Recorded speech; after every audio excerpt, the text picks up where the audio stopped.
ভারতকে সাহায্য করার জন্য বাংলাদেশ সমস্ত রকম রপ্তানি বন্ধ করলো ভারতে, এবং ভারতের পাইপলাইন যেখানে বাংলাদেশ থেকে গ্যাস সরবরাহ হয় সেই পাইপলাইনের গ্যাস সরবরাহ বন্ধ করলো বাংলাদেশ সরকার।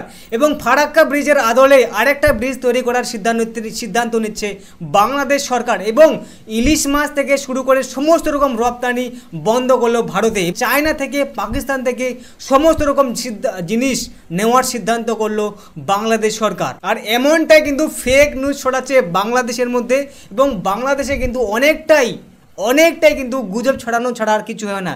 এবং এই জন্য বাংলাদেশে অনেকে বলে থাকে বাংলাদেশে অপর নাম গুজব।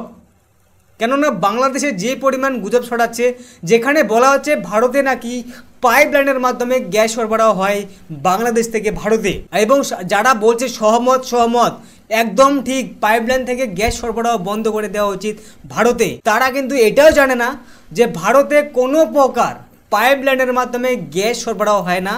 সেটা কিন্তু বাংলাদেশ সরকারের প্রেস কনফারেন্সেও কিন্তু বলে দিয়েছে।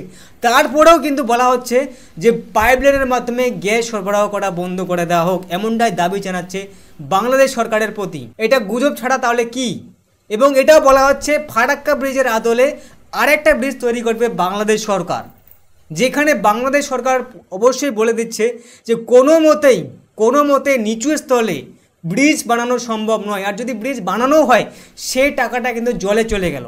এবং এখানে এমনও বলা হচ্ছে আন্তর্জাতিক কোর্টে বাংলাদেশ ভারতের বিপক্ষে একটা মামলা করবে, এমনটাই কিন্তু ফেক নিউজ ছড়ানো হচ্ছে। কি ধরনের নিউজ চলছে বাংলাদেশে, কি ধরনের গুজব ছড়াচ্ছে? যারা গুজব ছড়াচ্ছে তাদের আমি একটা কথা বলি, এবং গুজব ছড়ানোর পরে যারা দেখছো তাদের আমি একটা কথা অবশ্যই বলতে যাব, তাদের অবশ্যই গুগল করা উচিত যে নিউজটা তোমরা পাচ্ছ সেই নিউজটা আদৌ কি সত্যি। এবং বাংলাদেশের জনগণের কাছে আমি একটা প্রশ্ন অবশ্যই করতে চাই, যে ভারতের বিকল্প কি আদৌ আছে বাংলাদেশের কাছে?